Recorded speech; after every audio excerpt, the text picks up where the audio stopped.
అందరికీ నమస్కారం।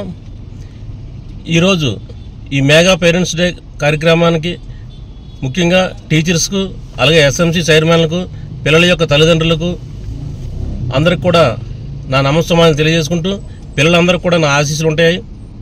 అయితే ప్రభుత్వం ప్రతిష్టాత్మక ఈ మెగా పేరెంట్స్ డే కార్యక్రమం నిర్వహించడం చాలా మంచి పరిణామం। దీనివల్ల టీచర్స్కు తల్లులకు పిల్లలకు రిలేషన్షిప్ ఏర్పడి మంచి సత్సంబంధం కలిగి విద్యలో నైపుణ్యత కలగడానికి నాణ్యమైన విద్యను అందించడానికి ఇటువంటి వర్క్షాపులు నిర్వహించినట్లయితే చాలా మంచిది। ఈ కార్యక్రమాన్ని అందరూ కూడా సద్వినియోగం చేసుకోవాలని, అలాగే తల్లులందరికీ నేను నా మనవి, పిల్లలు స్కూల్ నుంచి ఇంటికి వచ్చిన వెంటనే వాళ్ళకి డ్రెస్ మార్చి స్నానం చేయించి వేరే డ్రెస్ వేసి అలాగే స్కూల్లో ఇచ్చినటువంటి హోంవర్క్లు దగ్గరుండి చేయించి ప్రతిరోజు చేయించినట్లయితే వాళ్ళకి చదువు మీద మంచి ఇంట్రెస్ట్ కలుగుతుంది। అలాగే ముఖ్యంగా తల్లిదండ్రులకు నేను ముఖ్యమైన విషయం, పిల్లలందరికీ కూడా సెలవులు ఇవ్వకండి। సెలవులు చూసిన వల్ల వాళ్ళు మానసికంగా చాలా ఎదుగుదలకు ఇబ్బంది అవుతారు, చాలా పాడైపోతున్నారు ఈరోజు సెలవుల వల్ల। తల్లిదండ్రులందరికీ నేను చెప్పిన విషయం ఇదే।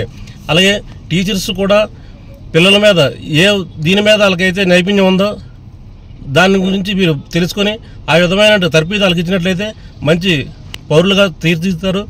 అలాగే పిల్లలందరూ కూడా బాగా చదువుకొని మీరు మంచి పేరు టీచర్స్కి, మీ తల్లిదండ్రులకి, గ్రామానికి కూడా మంచి పేరు తీసుకొస్తారని, మీలో ఈరోజు పెద్ద పెద్ద ఉద్యోగాలు చేసిన వాళ్ళు ఈ ఎలిమెంటరీ స్కూల్ నుంచే, ఈ ప్రభుత్వ పాఠశాల నుంచి చదివిన వాళ్ళే మంచి ఉద్యోగాలు చేసి మంచి స్థాయిలో ఉన్నారు। ఇక్కడ క్వాలిఫైడ్ టీచర్స్ ఉంటారు। అలాగే ప్రైవేట్ స్కూల్కి వెళ్ళొద్దు, అక్కడ ఇంటర్మీడియట్ డిగ్రీ 10th క్లాస్ చేసిన వాళ్ళు అక్కడ స్టూడెంట్స్ ఉంటారు। కాబట్టి గవర్నమెంట్ స్కూల్లో ఎంఎస్సీ బీఈడీ చేసిన అందరూ కూడా మంచి క్వాలిఫైడ్ టీచర్ ఉంటారు। తప్పనిసరిగా ఎలిమెంటరీ స్కూల్లోనే గవర్నమెంట్ ప్రభుత్వ పాఠశాలలోనే జాయిన్ అవ్వాలని, మీరు ఇంకా మీ తోటి పిల్లలు కూడా ఈ ప్రభుత్వ పాఠశాలలో చేర్పిస్తారని నా మనమే। ఇటువంటి కార్యక్రమం చాలా ఆనందదాయకం। తప్పనిసరిగా మరి ఈ కార్యక్రమంలో నన్ను భాగస్వామ్యం చేసినందుకు అందరికీ ధన్యవాదాలు తెలియజేసుకుంటూ సెలవు తీసుకుంటాను।